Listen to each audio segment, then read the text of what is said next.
제자 전도사님들이 특성한다고 어저께 나한테 얘기했거든요. 근데 갑자기 이렇게 안 됐나 봐요. 네.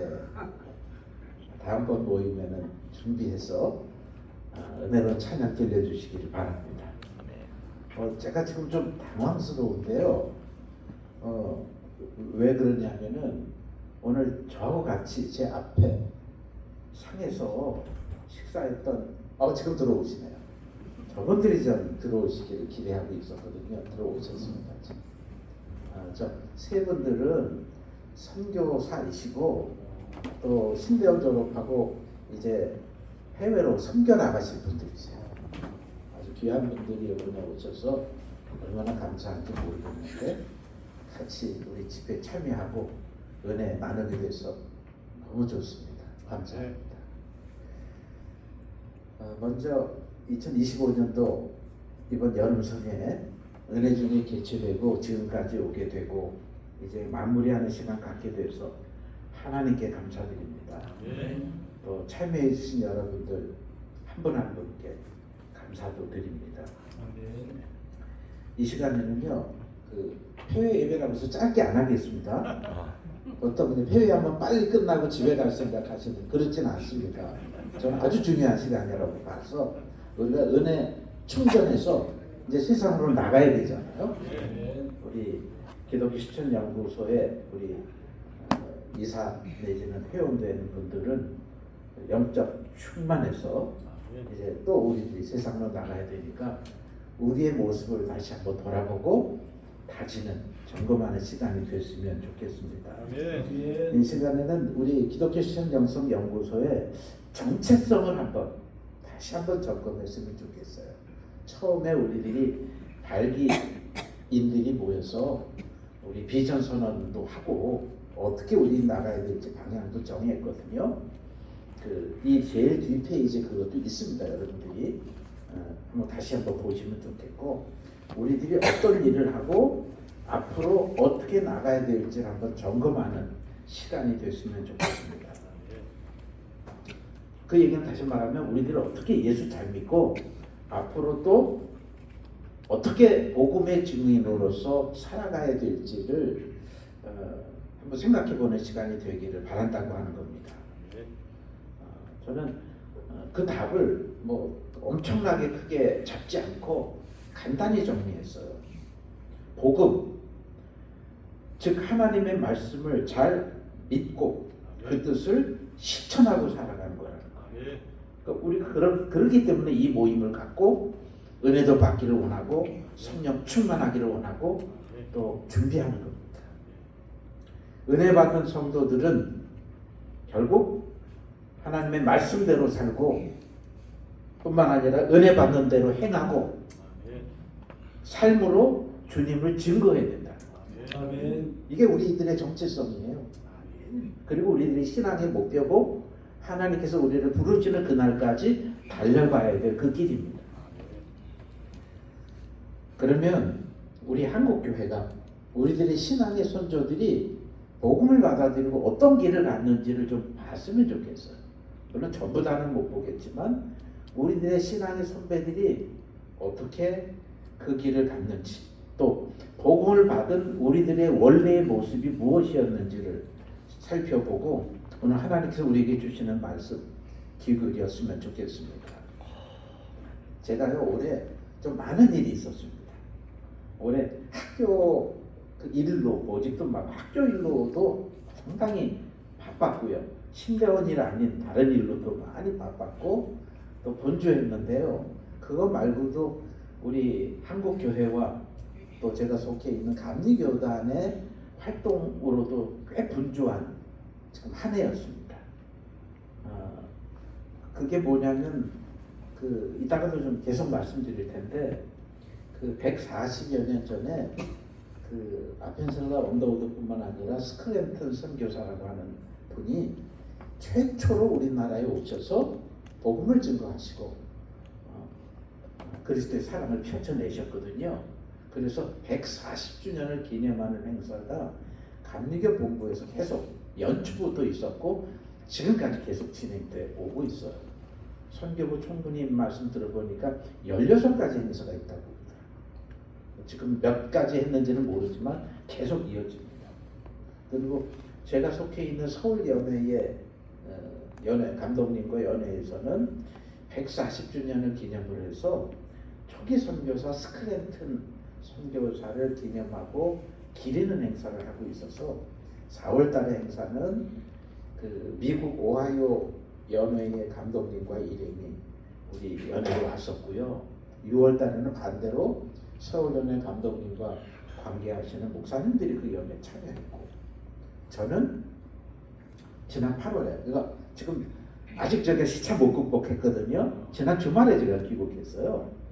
그래서 2주 동안 다녀왔는데 8월 초에 스크랜턴 국제학술대회를 하고 왔습니다. 그래서 발표를 주제 발표를 좀 하고 왔거든요. 계속 이어지는 행사를 제가 하고 있습니다. 또 그 와중에 전에부터 미뤄뒀던 그 스크랜턴 모자에 관한 이야기 책자도 발간하고, 또 연초에는 우리 서울연회 목사님들에게 한 20여 회에 걸쳐서, 여기는 다 서울연회에 계시는 목사님들이 아무도 없어서 못 받으셨겠지만 20여 차례에 걸쳐서 간단한 스크랜턴 모자에 관한 삶과 헌신에 대한 메시지를 연재해서 낸 적도 있어요.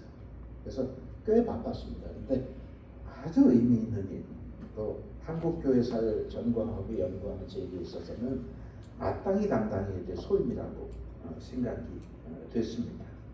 그래서 스크랜턴을 오늘 좀 중심으로 같이 여러분하고 얘기를 나누고 은혜를 갖고자 합니다. 여러분, 우리가 이 자리에 와 앉아 있는, 또 지금 내가 교인 됐다고 하는 그 이유, 그거를 한번 쫓아 올라가 봤으면 좋겠어요. 내가 왜 이 자리에 앉아 있을까? 내가 왜 이렇게 예수 믿고 신앙생활하는 사람이 돼 있을까를 따져봤으면 좋겠는데요. 그거는 계속 우리가 거슬러 올라가면 예수 안 믿던 조선 땅에 복음을 전하는 사람이 있었기 때문입니다. 내가 알아서 뭐 복음을 찾아가서 믿은 게 아니잖아요. 먼저 예수 믿는 믿음의 헌신자들이 당시에는 미개하고 알려지지 않는 조그만 나라에 그리스도의 사랑으로 와서 복음을 심었기 때문에 우리가 지금 예수 믿고 있는 겁니다. 오늘 이 멀고도 낯선 땅, 그리고 조선의 선교사로 파송돼 온 인물을 좀 소개하려고 해요. 이게 바로 우리 기독교 시천영성연구소의 존재 가치하고도 연결되기 때문에 제가 소개하는 겁니다. 그분들은 미국에서 신실하게 예수 믿었던 분들이에요. 정말 예수 잘 믿었던 분들. 그리고 선교적 소명도 받은 분들인데, 윌리엄 스크랜턴, 또 그 어머니 메리 스크랜턴, 이 모자, 이 두 모자가 온 가족이 헌신해서 자기 자신 하나님께 드리고 머나먼 땅 이곳 조선까지 오게 됐던 겁니다. 그 윌리엄 스크랜턴과 메리 스크랜턴, 우리나라에 들어와서 그야말로 복음과 사랑을 실천한 분이거든요. 한번 소개를 좀 했으면 좋겠어요. 우리 신대원생들이나 또 목사님들 좀 아시는 분들이 있겠지만 정확하게 알지 못한 분을 위해서 조금 제가 설명을 드리겠습니다. 어머니 메리 스크랜턴은요, 워낙 목회자 가정에서 자란 분이에요. 그래서 신앙이 뜨겁고 선교적 사명을 가지고 있었고 예수로만 살아가는 분이었는데, 이제 남편이 일찍 돌아가세요. 그래서 이제 아들, 외아들 윌리엄을 키우면서 자랐던 어머니입니다. 그럼에도 불구하고 당시 해외 여성교회의 여성 선교회에 관련이 돼서 계속 기도하고 헌신했던 인물입니다.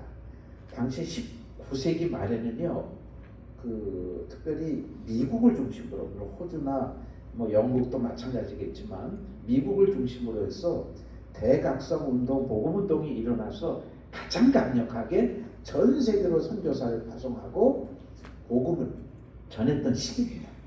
수많은 대학생들이 성령의 은혜를 받고 세계 도처로 가서 교회를 세우고 복음을 전하고 하나님 나라를 선포하는 그런 때가 이 19세기 말이에요. 이때 어머니 메리 스크랜턴은 깊은 신앙과 헌신의 자세를 가지고 남편이 일찍 죽었지만 복음으로 계속 헌신하고 주님을 향해 있었던 어머니가 바로 메리였어요. 아들은 어머니의 신앙의 영향을 받았겠죠. 어린 시절부터 청년까지 아주 경건한 신앙 훈련을 받은 믿음의 청년으로 성장합니다. 예일 대학교를 나오고요. 뉴욕 의대에 진학합니다. 물론 이제 곧 그때 콜롬비아 의대로 바뀌어졌어요. 뉴욕에 있는 콜롬비아 의대를 나와서 의학 박사 학위를 받고 그리고 이제 뉴욕을 떠나서 오하이오주 클리블랜드라고 하는 도시에 가서 개혁의로 활동을 하고 있었어요. 근데 지금도 마찬가지고 뭐 미국에서 옛날도 마찬가지고 한국도 마찬가지입니다. 의사하면 괜찮은 직업, 안정된 직업, 돈을 많이 벌 수 있는 직업이 의사예요. 지금 우리 한국에도 의대 가려고 그렇게 젊은이들이 애쓰지 않습니까? 왜냐면 그만큼 출세하고 돈 벌고 인정받기 때문에. 당시 그 당시에 19세기 후반에는 그 서양 의사들 많지 않았었고요. 아무나 그렇게 될 수도 없었던 거고 가장 안락하고 편안하게 살 수 있었던 직업이 의료인이었어요. 의사였어요. 그래서 개업일을 하면서 결혼해서 딸을 낳고 살았거든요. 그런데 하나님이 그 가정을 움직이십니다. 조금 전에 말씀드렸듯이 19세기 말에 그 특별히 미주에서 이제 선교 부흥 운동이 일어나면서 해외의 젊은이들을 파송해서 복음을 전파해야 되겠다는 그런 역사가 일어났는데 그 중에 윌리엄 스크랜턴 가족이 포착된 거예요. 그래서 이들이 이제 결국은 이제 선교사로 이제 파송이 되는 상황이었는데 뭐 우리나라도 그 와중에 극적으로 개항이 되고요. 그리고 미국과 관계를 맺게 되고 선교사를 파송할 수 있는 가능성이 열리는 시기를 맞았던 겁니다. 1882년에 우리나라가 미국하고 조약을 맺거든요. 그러니까 전에는 우리는 중국과만 관계했지 다른 세계 나라와 조약도 맺거나 관계하지 않았던 그야말로 쇄국 정책 일관했던 나라가 조선 아닙니까? 그래서 서양의 그 문을 열어 제끼고 특별히 제일 먼저 서양 나라는 미국과 관계를 맺는데 그 이듬해 1883년에 고빙사절단이라고 해서 사절단을 우리나라 고종이 이제 미국으로 파견합니다. 물론 1882년 푸트 공사가 우리나라에 먼저 들어온 거예요. 미국 공사가. 우리도 가게 되는데 그 와중에 가우처라고 하는 감리교 목사님, 가우처 박사님을 이 일행이 만나게 되는 거예요. 그래서 조선이라는 나라도 있구나. 이 나라는 존재를 몰랐는데 여기에 복음을 전하면 되겠구나는 엄청난 선교열이 일어나게 됩니다. 가우처 목사님은 참고로 말씀드리면 볼티모어에서 대학도 창설하신 분이고 그 러블레인 감리교회의 담임 목사시고 선교에 아주 열정이 있는 집안입니다. 재산도 많아서 그 극동아시아의 수많은 교회, 특별히 학교를 세웠던 분이에요. 우리나라도 여러 차례 오셔서 학교를 지원해서 교육 유교 사업에 헌신했었던 분인데 조선이라는 나라를 알고 이제 선교 도전장을 내민 겁니다. 자기가 가지고 있던 2,000부를 감리교 본부에다 내서 한국 선교 좀 해줬으면 좋겠다고 하는 부탁까지 해요. 그것도 못 믿어서 일본에 있는 맥클레이라고 하는 일본 주재 우리 선교사에게 연락해서 친분 관계가 있었던 분이거든요. 내가 돈도 좀 주고 그럴 테니까 빨리 좀 조선 선교가 어떻게 될 수 있는지를 알아봐 달라 그래서 맥클레이가 1884년 6월 달에 우리나라에 들어오게 됩니다.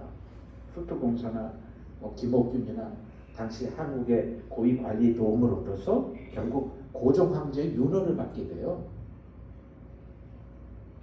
이 조선에 미국의 선교사를 파송할 수 있는, 물론 그거는 뭐 교회를 하거나 전도할 수 있는 거 아니지만 의료 내지는 교육을 할 수 있는 서양인들을 파송할 수 있는 권리를 얻게 되는 게, 그게 그야말로 1884년에 선교 윤허입니다.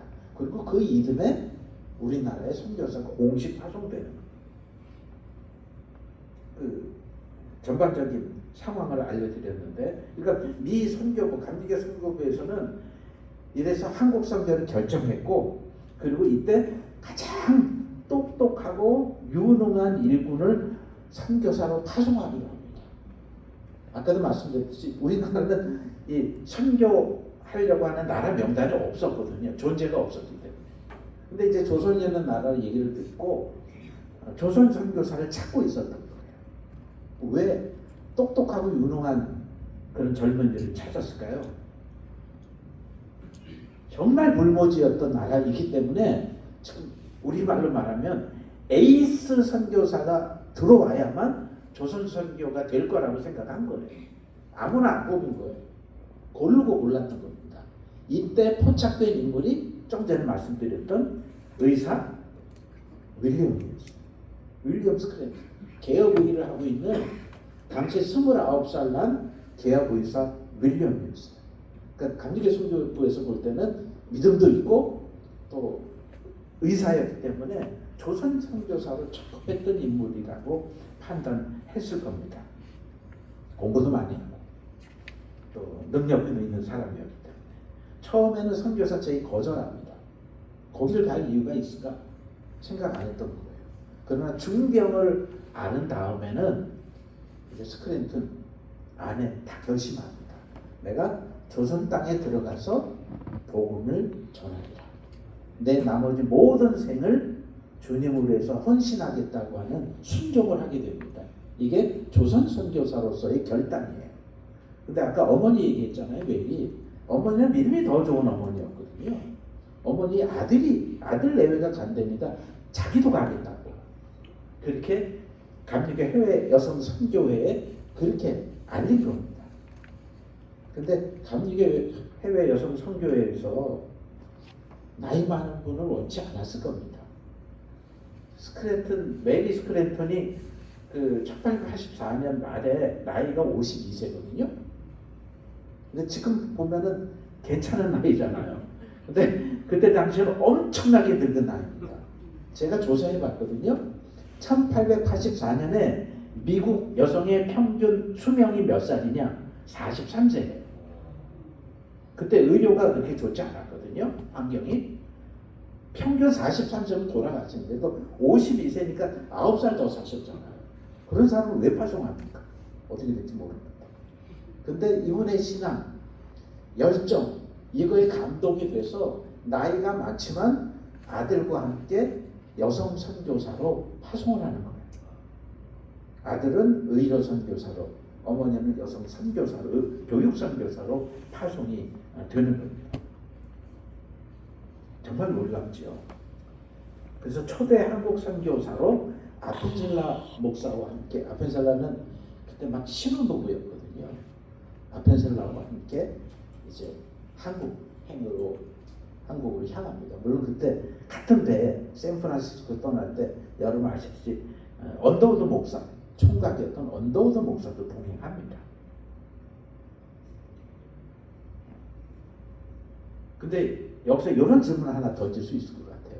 왜 언더우드나 아펜셀라는 그래도 우리 낯이 익은데 왜 아펜셀라 언더우드와 비교해서 스크랜턴 모자 선교사는 왜 우리가 모를까? 잘 안 알려졌을까 하는 질문을 할 수 있을 거예요. 그 왜 그럴까요? 저는 스크랜턴을 연구하면서 그 잘 알려지지 않는 이유들이 몇 가지 있는데 가장 결정적인 거 하나가 있다고 보는데요. 그거는 놀랍습니다. 다시 말하면 이분들은 낮은 자리로 가려고 했던 분이에요. 낮은 자리. 세상과 사람이 알려지지 않는 계속 낮은 자리로 간 겁니다. 훌륭한 의사 집안에서 상위 몇 프로의 집안에서 한국에 와서도 낮은 자리로 간 거예요. 왕이나 왕비에게 인정받으려는 거 관심 안 가졌어요.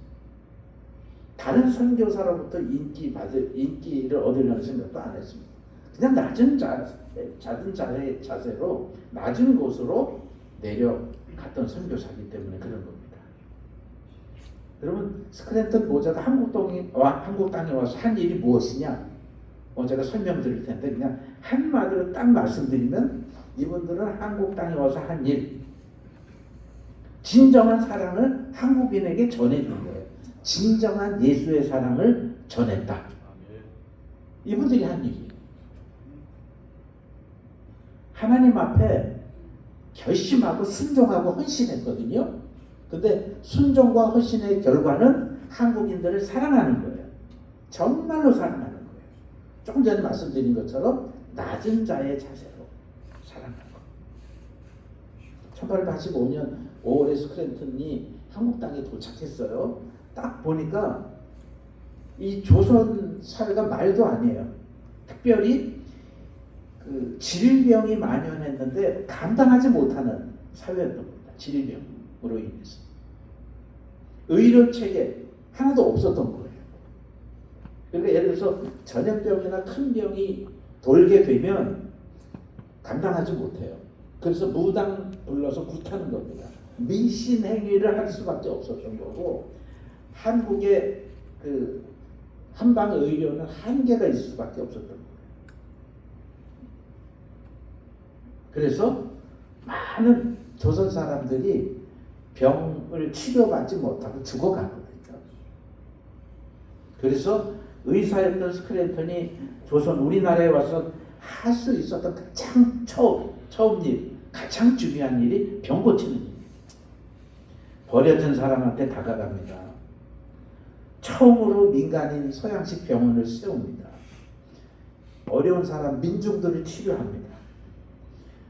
스크랜턴이 세웠던 시병원에는 버림받은 사람들, 천민들, 어려운 사람들이 오고요.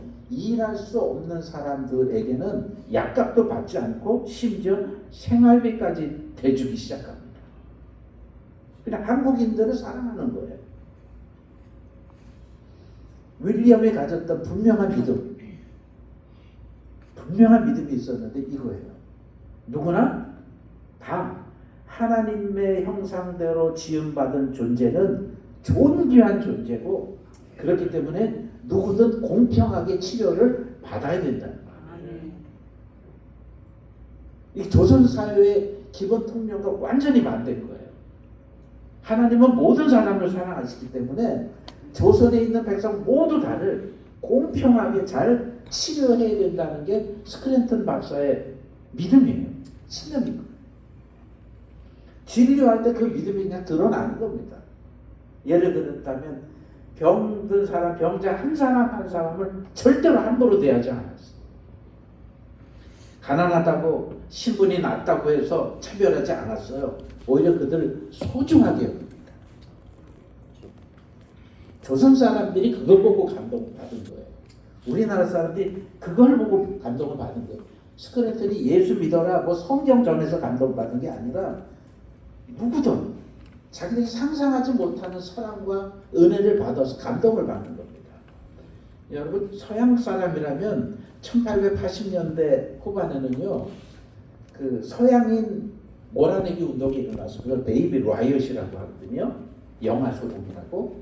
선교사들이, 외국인들이 아이들 잡아 삶아 먹는다. 눈을 파서 뭐 카메라 렌즈로 쓴다. 해괴한 소문이 들으니까 군중들이 폭도가 돼서 선교사 집에 돌을 던지거나 이화 학당에 문지기 같은 경우는 매 맞아 죽을 뻔한 적이 있었거든요. 폭도가 됩니다. 이게 나쁜 놈인 줄 알고.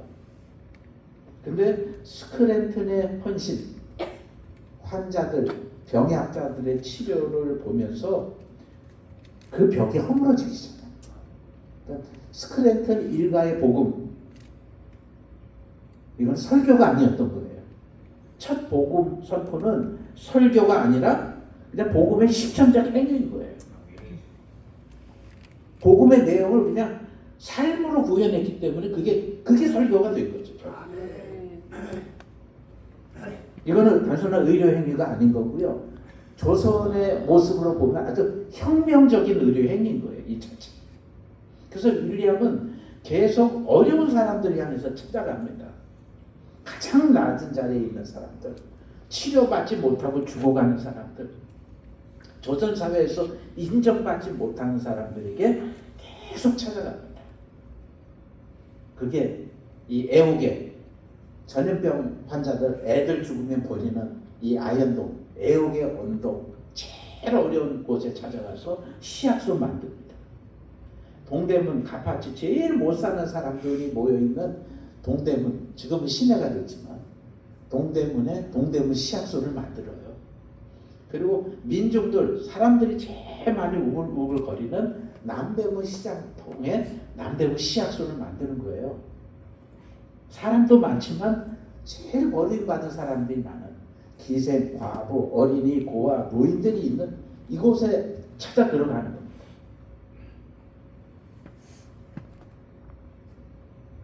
병을 고치기 시작했는데 이게 결국은 복음을 처음으로 만나는 자리가 되는 겁니다. 환자 치료하면서 예배가 시작이 되고요. 찬송 소리가 울려 퍼지게 되고 이것은 결국 조선 사람들의 마음에 믿음의 씨앗이 되는 거예요. 그래서 스크랜턴 선교사의 의료 사역 그 자체가 생명을 귀하게 여기는 하나님의 사역이 되는 겁니다. 스크랜턴 가족이 우리나라에 처음 도착했을 때 여성들 교육받지 못했습니다. 존재도 없었고 이름도 없었고 목소리도 없이 살아가는 철저하게 전통적인 유교 사회에 살았던 사람들이 조선 여성. 그러나 어머니 메리 스크랜턴은 조선의 여성을 예수님의 눈으로 보기 시작했어요. 봉건 사회의 눈이 아니라 예수님의 눈으로 보기 시작했거든요. 첫째, 이 여성들이 약함을 보지 않았어요. 하나님의 사랑받는 귀한 존재, 미래의 리더, 하나님의 딸들로 보았던 거예요. 완전히 다르게 본 겁니다. 조선 여성. 그래서 척박한 조선 땅에서 부당한 대우를 받고 어려운 일들을 겪고 차별받는 여성들을 당당한 교육의 주체로 세우기 위해서 여학교를 세우기 시도합니다. 당시 배제학당연이 아펜셀라가 시작한 지 어마어마하게 사람이 몰려서 잘 됐거든요. 남학교는 여학교는 안 옵니다. 보내지도 않아요. 조선 여성들의 편견이 있었고 조선 여성들이 엄청나게 부당한 대우를 받았기 때문에 어찌할 수가 없었던 거죠. 거의 1년여 가까이 개정 휴업을 했어요. 그래서 한 명을 받는데 1년이 걸립니다. 그래서 메리 스크랜턴이 한 일이 과부, 고아들을 받은 거예요. 일반 평민들이나 양반집 대가의 자손들을 받은 게 아니에요. 한 사람으로부터 시작된 여학교가 두 사람, 세 사람 큰 먹이고 재우고 입히는 보딩스쿨 여학교가 되고 이게 고종 임금으로부터 명종왕으로부터 이제 이화학당이라고 하는 학교 이름도 받게 되고 이게 커지고 그래서 조선 사회를 바꾸게 되고 현대 사회에 관통하면서 지금 이화여고 이화여대가 된 거예요. 여러분 이화여대 제가 그 연구를 하면서 이번에 찾아봤는데요. 세계에서 제일 큰 여자대학이 이화여대예요. 지금 140년 전에는 여성은 존재도 없었고 교육받을 수가 없는 상황이었거든요. 지금 140년이 지난 지금에는 이화여대가 대학과 대학원을 합쳐서 22,000명 학생이 있습니다. 놀라지도 않으시네요. 22,000명의 학생이 있는 세계의 제일 큰 대학이 됐어요. 여자 대학. 이건 결국 한국 여성의 역사를 바꾸는 새로운 장이 된 겁니다. 그런데 숫자보다 더 큰 감동이 있는데요. 이것은 딴 게 아니에요. 수많은 조선 여성들이 제 목소리를 찾고 사명을 깨닫고 하나님이 주신 귀한 그 존엄성을 회복했다는 거예요. 여성의 존엄성을 회복하는 거예요. 그래서 어머니 메리 스크랜턴은 여성 교육, 선교를 위해서 헌신합니다. 조선의 여성들을 주체적인 존재, 근대 시민으로 만드는데 자기의 모든 것들을 다 바쳐서 헌신하게 됩니다. 그래서 메리가 내렸던 표가 있는데 아주 멋져요. 한국인을 더 나은 한국인으로. 와, 이거 멋지지 않아요? 한국인을 더 나은 한국인으로. 서구 문화를 주입하는 게 아니에요. 서양 사람 만들려고 하지 않았던 거예요. 서양의 근대 문화를 해서 이 사람 잘 살게 하는 것보다 더 좋은 한국인으로 만들게 하는 게 목표였어요. 그러니까 한국 여성들이 스스로 공부하면서 자신의 정체성을 깨닫고 인간의 존엄성을 회복하고 긍지 있게 살아가도록 한 거였고, 이게 결국은 한국 사회를 송두리째 바꾸는 역할이 됐던 거예요. 당시 학교도 그렇지만 병원도 남성 위주 병원입니다. 여성들은 병원 문턱을 가기가 힘들었어요. 왜냐하면 여성이 남자 의사를 만날 수가 없었거든요. 그러니까 여성들은 의료 혜택도 소외됐거든요. 그래서 메리가 이거 안 되겠다 싶어서 본국 해외 여성교회에다가 편지를 합니다. 여성 의사 보내주세요.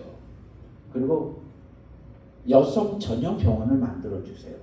강력하게 요청해서 여성 의사 메타 하워드가 들어오고 계속 여성 의사들이 들어오고 여자 병원이 만들어지는데, 그게 보훈여관이라고 하는 정동에 스크랜턴이 활동했던 시병원 옆자리에 바로 뒤편에 여성 전문 병원이 설립되게 됩니다. 이게 동대문에 만들어진 동대문 부인병원과 나중에 합병하고 2대 부속병원이 되고, 지금 이화 여자대학교 의과대학, 목동병원, 지금 발산동에 서울병원. 그런데 서울병원 가봤는데 어마어마하게 큰 종합병원입니다. 조그만 겨자씨가 커져서 한국 사회를 바꾸고 세계적으로 인정받는 병원으로까지 확대가 됐던 겁니다. 이화학당뿐만 아니라 삼일수학교, 매일여학교, 공홍여학교 등등 수많은 학교들이, 메리가 지나간 자리에 학교들이 생기게 되고 전도부인들이 생기게 되고 교회가 생기게 됩니다. 박에스더와 같이 한국인 의사들이 나타나게 되고 수많은 간호사들이 이제 교육받아서 나타나게 되고, 문맹 퇴치, 간호사 양성뿐만 아니라 여성 교육자, 여성 리더들이 우후죽순 나오게 되는 겁니다. 윌리엄과 메리 스크랜턴의 선교사에게 가장 특별했던 이유, 그 이유는 좀 전에 말씀드렸듯이 복음을 말로 전하지 않고 삶 전체로 복음을 보여줬다는 거예요. 말로 먼저 전하지 않았어요. 그래서 스크랜턴 가족의 선교는 삶이 곧 선교예요. 그냥 한국 땅에서 살아온 발자취가 선교입니다. 쉽게 말하면 언행 일치하는 그런 복음의 사람입니다.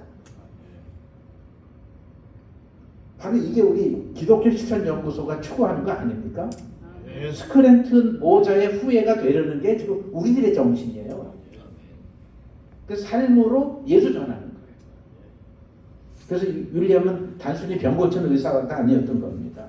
선한 사마리아인처럼 먼저 소외된 자들에게 다가갔고 가장 낮은 자리에서 사랑을 실천했던 겁니다.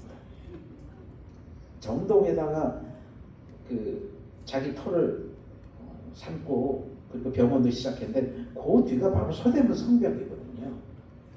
그러니까 당시에는 이제 성벽이 있어. 지금은 다 이제 헐었지만 성벽은.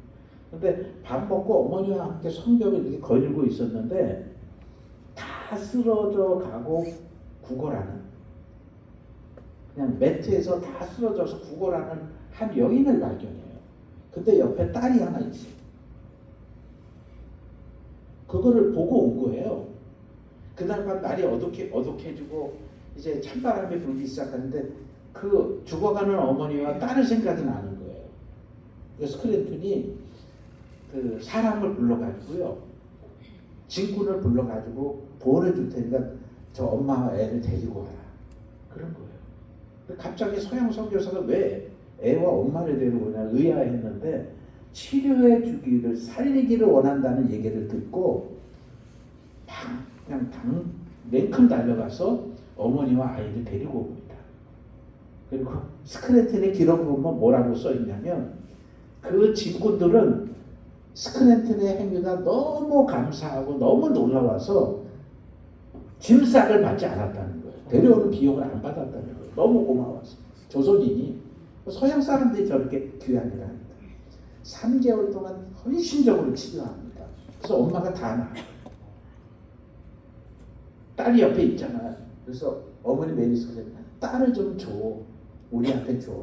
몇 년만 맡기면 우리가 잘 키워주게.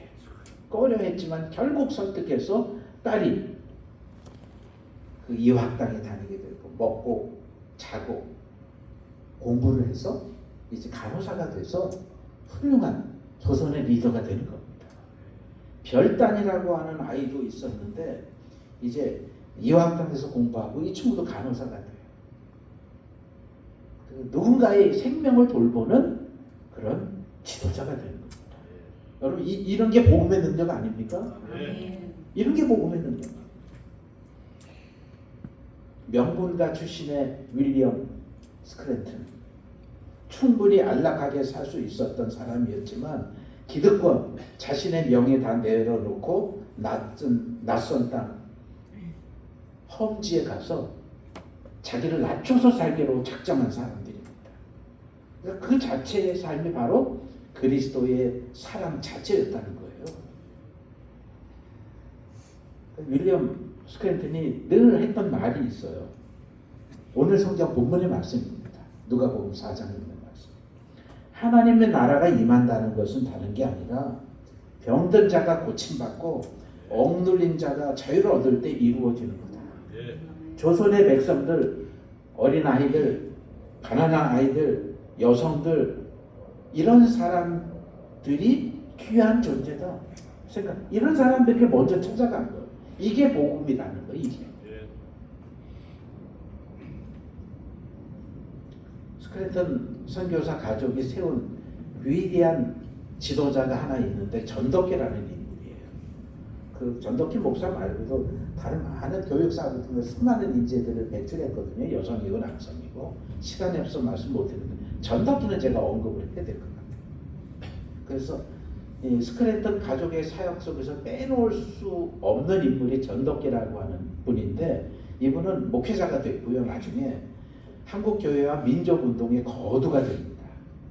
근데 이분이 그렇게 전덕기 목사가 이렇게 민족운동과 한국교회 지도자로서 거두가 된 것은 스크래튼 가족의 헌신과 사랑 그리고 신앙의 본 때문에 그래서 신앙의 본 때문에 그런 거예요.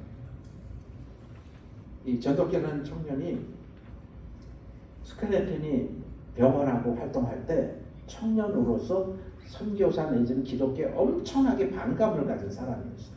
그 친구들과 함께 돌멩이 가지고 선교사 집이나 병원 유리창을 깨부시는 일을 했던 거예요. 그러니까 어느 날 전덕기가 혼자 선교사 집 앞에 가서 돌로 창문을 깨부셨어요. 그래서 도망가려고 그러는데 윌리엄 스크래튼이 나오는 겁니다. 이거 큰일 났다.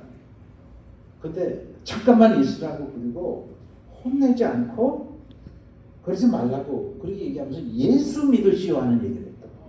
예수 믿으시오. 적지 않은 충격을 받습니다. 그러니까 기독교에 대해서 아주 나쁜 감정이 있었는데 반쯤은 열린 거예요. 그리고 얼마 안 돼서 이제 자기 삼촌 소개로 그 집에 사관으로 들어갑니다. 그 집에 하우스보이로 갑니다. 알바생으로 들어가는 거예요. 근데 그때 그 집의 사관은 그냥 그 집 안에서 먹고 자는 거지. 여러 가지 허드렛 일을 해야 되니까. 근데 여기서 놀라운 일이 벌어지게 됩니다. 스크래튼 집에서 하인으로 있는데 이제 밥을 먹어야 될 거 아닙니까? 요리사에서 밥도 하고 대접해야 되는데 스크래튼 가족은요 이 청년 전덕기를 언제나 같은 장에서 밥 먹게 했어요. 놀랍지 않으시네요? 조선 사회에서는 주인과 종이 한 상의 밥을 먹을 수가 없는 거예요. 그 이해가 안 되는 거예요. 근데 주인과 종, 서양인과 조선인이 엄격한 이 차이가 있음에도 불구하고 꼭 한 상에서 밥을 먹게 합니다. 그리고 가족 기도회가 있을 때는 같이 기도회에 초청을 해요. 근데 기도회를 하는데 전덕기가 있으면, 이 청년 전덕기가 있으면 영어로 안 하고 조선말로 기도회를 하는 거예요. 그 이해되세요? 그분들 조선말 잘 못할 거 아닙니까? 영어는 익숙해도 전덕기라는 청년이 있기 때문에 그 사람을 소외하지 않도록, 소외시키지 않도록 한국말로 기도회하는 거예요. 자기들끼리 대화하더라도 전덕기가 들어오면 확 말이 바뀌어집니다. 영어 안 써요. 한국말로 했다는 거예요. 전덕기는 그 모습을 보고요, 기독교에 대한 반감이 완전히 사라지게 됩니다. 스스로 예수 믿게 되고 성경 보게 되고 교회 일꾼이 되고 전도자가 되고 전도사 신학 공부하고 목사가 되는 거예요. 전덕기의 글에 어떻게 있냐면, 나는 스크랜턴 박사처럼 되고 싶어요. 뭐 예수 믿어서 어떻게 하겠다는 게 아니에요. 스크랜턴 박사 따라 살고 싶어요 하는 얘기예요. 그분들의 인품, 신앙, 향기를 그대로 맡고 자라난 청년이 전덕기예요. 그래서 저는 전덕기를 연구하고 사상 분석을 할 때 확실한 신앙 실천가라고 저는 전덕기를 평가하거든요. 왜? 누구한테 배웠어요? 스크랜턴 모자에게 배운 거예요.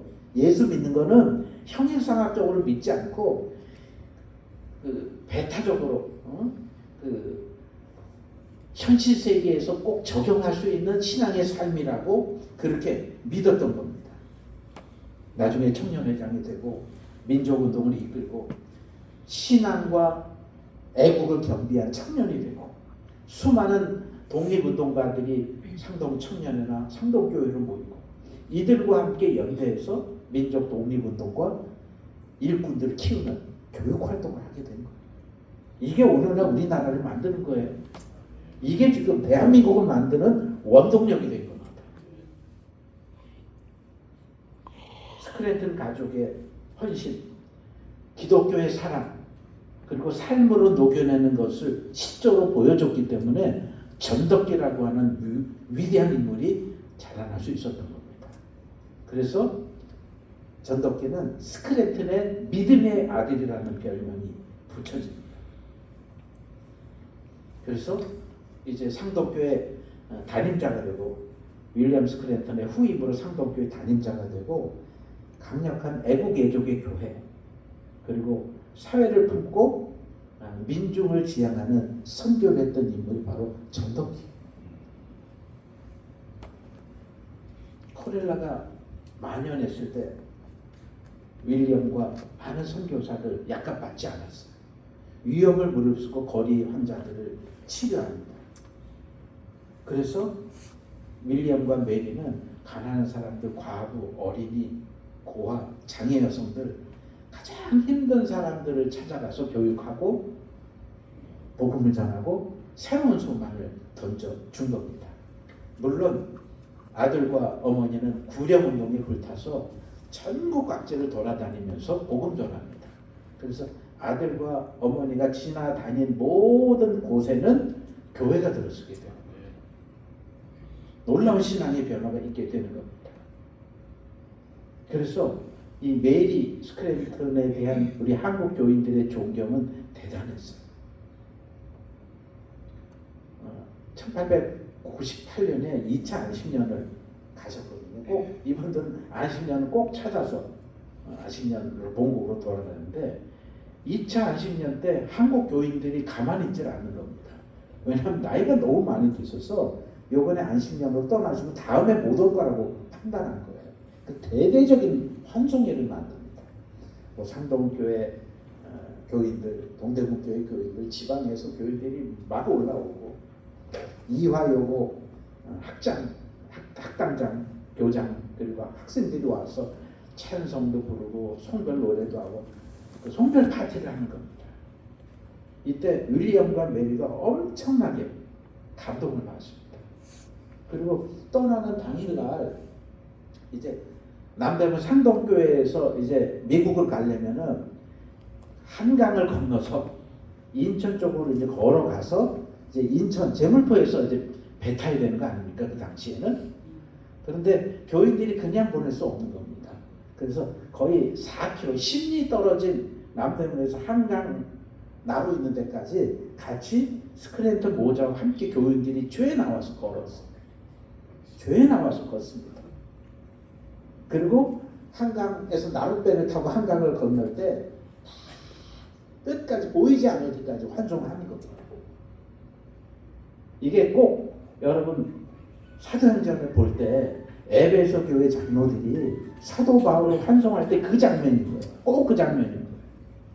근데 왜 이 정도로 환송을 하고 메리와 윌리엄 스크랜턴을 존경했을까? 이분이 뭐 힘 있는 사람인가? 능력 있는 사람인가? 그게 아닌 거예요. 자기들에게 복음을 전해주고 진정한 사랑을 줬던 그런 분들이기 때문에 존경하지 않을 수가 없었던 거예요. 참 생명을 전해줬고 사랑으로 복음을 전했기 때문에 그 복음의 실천력이 뛰어난 분들에 대한 존경과 감사가 우러나왔던 겁니다. 윌리엄 스크랜턴은, 아들 스크랜턴은 이제 어머니는 1909년에 다시 돌아왔어서 조금 활동하시다가 돌아가시거든요. 그리고 돌아가실 때 이 양화진까지 뭐 수천 명이 따라왔다니까요.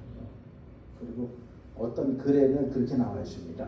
이분이 한국에서 한국인으로 태어나셨다면은 조선의 왕비가 되었을 겁니다. 그럴 정도까지. 그래서 그 메리 스크랜턴을 그런 기록이 많아요. 스크랜턴 대부인이라고 표현합니다. 클 때자를 쓰는 거예요. 큰 어머니라는 거예요. 큰 부인이라는 거예요. 대부인. 반면에 아들 스크랜턴은 참 험난한 길을 걷습니다. 이제 조선 지방에 한국 지방을 이끌어가는 리더 장로사 역할을 했거든요. 근데 1905년에 좀 변화가 일어나게 돼요. 러일 전쟁까지 일본이 이기고 미국과 조약을 맺어가지고 우리나라를 완전히 집어먹습니다. 이게 1905년 일이에요. 그리고 1905년 11월에는 여러분 알듯이 을사늑약까지 만들어서 우리나라 외교권도 박탈하는 아주 백정가기에 있는 우리나라 상황이 1905년이거든요. 그리고 이때 감리교 본부에서는 일본에 있는 감리교회 감독을 한국까지 관할하게 만듭니다. 우리 교회 한국 교회가 자라서 일본 감독이 조선 감리교 감독까지 관할을 하게 만들어요. 그러니까 스크랜턴은 이제 2인자가 되는 겁니다. 다시 말하면 해리스라고 하는 감독 관할을 받아야 되는데 처음부터 끝까지 어려웠어. 선교 정책이 다르고 생각하는 방향이 다르고 더 큰 거는 한국 사람을 대하는 태도가 너무 달랐던 거예요. 이 해리스 감독은 그야말로 친일파 중에 최고 친일파. 영어도 당연히 자기 모국어 잘하지만 일본어를 할 수 있는 사람이에요. 얼마나 친일파겠어. 미국이 그걸 도와줍니다. 그래서 스크랜턴이 이제 해리스 감독이 방한하는 걸 모셔야 되고 여행 계획이나 방문 계획을 다 짜야 되는데 스크랜턴은 해리스 감독이 오면 한국 교회도 방문하고 한국인 지도자도 만나게 하고 한인들도 만나게 하려고 다 준비를 했는데 해리스는 전혀 관심 없어요. 통감부 높은 사람이 좋지 않은 만찬에만 가고 일본의 상류층 사람들하고 놀고 전혀 한국 교회를 관여를 안 했어요. 심지어 스크랜턴이 제일 놀랐던 거는 한국에서 일본어로 설교를 한 거예요. 이해되세요?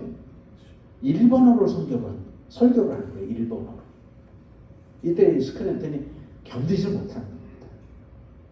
나중에 그런 말까지 했대요. 당신이 일본어로 설교할 거였으면 차라리 한국인을 위해서 영어로 설교했었어야 된다. 왜 일본어로 설교하냐? 해리스가 그거 가만두겠습니까? 자기 밑에 있는 선교사, 밑에 있는 아래 사람인데 계속 충돌, 지위는 강등. 1907년에 할 수 없이 사표내고 말아요. 그래서 우리가 보통 비운의 선교사라고 얘기해요. 제가 이번에 오하이오 클리블랜드에서 가서 컨퍼런스를 하게 되는 가장 큰 이유는 스크랜턴을 재조명하고 싶은 거예요. 그러니까 미국 UMC, 미국의 연합감리교회에서 스크랜턴의 존재를 몰라요. 왜? 중간에 퇴회한 사람이에요. 중간에 빠져나간 사람이거든요. 근데 빠져나간 이유를 알아야지. 그분이 일을 안 하려고 한 것도 아니고, 그렇죠? 미 감리교회를 무시한 것도 아니고, 조선인들을 사랑해서 조선인들에게 온전한 복음을 전하려고 하는 마음밖에 없었거든요. 쓸쓸한 퇴장. 9년 동안 한국에 머물다가 바로 미국으로 돌아가지 않았어요. 어머니 옆을 지키고 9년 동안 한국에 머물다가 이제 마지막에는 일본 고베에 가서 만국병원에 자면으로 좀 있다가 결국 쓸쓸하게 돌아갔어요. 고국 땅도 못 받고 우리나라도 마지막에 돌아오지 못하고. 그래서 일본의 지금 로코산의 공원묘지에 묻혀 계십니다. 저는 학생들도 한 6, 7번을 갔어요. 미국 교인들, 미국 감독과 미국 목사님 잘 몰라요. 그런데 우리가 분명히 알기로는 미국에서 신실한 청년이 예수 믿고 헌신하고 그리스도의 사랑을 가지고 조선에 왔기에 조선이 변화되고 하나님을 알게 되고 믿음의 국가가 됐다고 하는 사실이에요. 이제 좀 정리했으면 좋겠어요. 우리는 오늘날 어떤 선교를 하고 어떤 신앙의 자세를 가져야 되는지, 스크랜턴 선교사처럼 정말 어떻게 주님의 자녀로 순종하고 살 수 있을까? 스크랜턴 선교사는요, 한국을 변화시키려고 온 게 아니에요. 한국에 와서 한국인을 사랑하려고 왔거든요. 그 사랑이 한국을 변화시킨 거예요, 결과적으로. 그러니까 사랑만 한 겁니다. 헌신과 사랑. 그게 한국을 변화시킨 거예요. 복음의 말씀을 지키려고 한국 땅에 실천했더니 하나님이 역사하셨다는 거예요. 하나님이 일하신다는 거예요. 지금도 스크랜턴 유산은 살아 있습니다. 제가 스크랜턴 연구자이기 때문에 지금 이화여자대학교에 의대의 총동문회에서 중심이 돼가지고 스크랜턴 상을 제정했더라고요. 스크랜턴의 헌신, 스크랜턴의 업적을 기리면서 스크랜턴 상을 제정해서 어떤 사람에게 상을 주냐면 메리와 윌리엄 스크랜턴 의료 선교사의 뒤를 이어서 헌신하는 믿음의 사람들, 이 사람들을 선발해서 매 해마다 상을 줘요. 근데 저를 언제부터인지 거기를 면접 지금 3년째 가서 제가 축사를 하고 있거든요. 그래서 제가 아는 겁니다. 근데 몇 케이스를 소개해 드릴게요. 한 분은 탄자니아 여성 선교사인데 이화여대 의대를 나온 분인데 탄자니아에서 섬기는 거예요. 의료 선교를 하는 겁니다. 근데 당신이 지금 올해 스크랜턴 상에 주인공이 됐으니 와서 시상식에 좀 참여해달라. 그러니까 얼마나 기쁘겠어요. 근데 그때 못 왔어요. 이분이 못 왔어요. 친구가 대신 와서 상 받았거든요. 그 이유가 뭐냐면 오고 싶겠죠. 자기가 현장에서 빠지면 환자를 돌볼 사람이 없다는 거. 그래서 못 온 거예요. 그리고 참여한 우리 많은 사람들이 감동받았습니다. 케냐에 30년 동안 선교한 선교사 부부가 있었는데 남편 선교사는 병으로 돌아가시고 여성은 이화여대 의대를 나오신 분인데 남편이 돌아가셨어도 그냥 머물러서 헌신합니다. 근데 더 놀라운 거는 그 집 아들을 훈련시켜서 선교사로 불러들여서 아버지 대신 아들이 선교하는 거예요. 근데 그 시상식에 같이 왔어요, 보니까. 너무 잘생기고 멋진 친구가 이제는 아버지는 돌아가셨지만 대신 어머니와 아들이 헌신하는데 참 눈물겨웠어요. 시상식 끝나고 그 어머니에게 좀 칭찬을 하고 격려를 했거든요. 어머니가 우시더라고요. 그 수상 받은 어머니가. 생각해 보세요. 금쪽과 같은 자기 아들, 자기 남편도 죽었는데 정말 성공도 시키고 싶고 아들이 편안하게 살게 하고 싶은데 그럼에도 불구하고 아들까지 헌신하고. 이게 스크랜턴 유산 아닙니까? 이런 사람들이 스크랜턴을 따라가는 거예요. 한 여성 선교사가 있었는데 의료인인데 30년 동안 노숙자를 섬기는 사역을 했대요. 아주 가냘픈 여인이에요. 결혼도 하지 않았어요. 근데 노숙자하고 지내면서 만신창이가 됩니다. 냄새나고 더럽고 폭력적이고 어떤 때는 맞는데 뭐 가냘픈 여성이 맞을 수밖에 있나요? 폭력적으로 나올 때 노숙자들이 너무 힘들어서 어느 날 기도를 했어요. 하나님, 저 앞으로도 계속 여기 두게 하실 겁니까? 하나님, 저 여기 더 있어야 되는 거예요? 그 기도를 간절히 하고 있었는데 오후에 전화가 온 거예요. 당신이 올해의 스크랜턴상 주인공이 되셨습니다. 엉엉 울었다는 거. 여러분, 성령의 행정은 지금도 진행이 되고요. 스크랜턴의 후예의 유산은 계속 연결되는 겁니다. 아까 제가 서두에 말씀드렸듯이 우리 그 제자, 학생, 우리 선교사 또 같이 오신 분들 다 선교를 지망하는 사람이라고 그래요. 놀랍습니다. 스크랜턴을 알고 스크랜턴의 선교 유산을 가지면 하나님이 크게 역사하실 거고 그 믿음으로 나가면 복음의 열매가 거저 맺어질 줄로 믿습니다. 저는 협성대에서 지금 30년 있었거든요. 그리고 한국교회에서 가르치니까 당연히 그 중에 스크랜턴과 전덕기를 제가 가르치죠. 근데 이제 제자들이 많아지고 다 교회 나가서 목회를 하게 되는데 한 목사는 그렇게 얘기하는 거예요. 교수님께 배운 그때 상동교회와 상동파 때문에 스크랜턴 전덕기 목사 때문에 우리들의 목회의 방향이 분명히 결정됐습니다. 그리고 아주 그냥 노골적으로 얘기하는 겁니다. 우리는 신상동파입니다. 자기 교회 이름을 넣는 거예요. 신상동파입니다. 다시 말하면 스크랜턴과 전덕기의 신앙, 실천 정신을 그대로 이어받아서 공부하고 기도하고 민족을 섬기고 사회를 섬기는 그런 교회가 되겠다는 거예요. 이게 스크랜턴 선교유산 따르는 겁니다. 여러분, 우리 뭐 남기고 있는 겁니까? 지금? 스크랜턴은 복음을 전한 사람이었지만 결국은 역사를 바꾼 사람이 됐습니다. 이 사람들 병원 세웠어요. 그러나 교회 남깁니다. 환자를 고쳤습니다. 근데 민족이 남겨졌어요. 성경 가르쳤습니다. 근데 지도자들이 세워집니다. 우리들의 목표 다른 데 있지 않아요. 내가 한 사람의 스크랜턴이 돼서 스크랜턴의 정신을 가지고 복음을 실천화하면 우리 주위가 바뀌어지고 역사가 바뀌어지고 교회가 바뀌어질 줄 믿습니다. 우리는 그것 때문에 부르다는 겁니다. 주님께서 지금도 우리에게 명하세요. 말씀대로 살아라.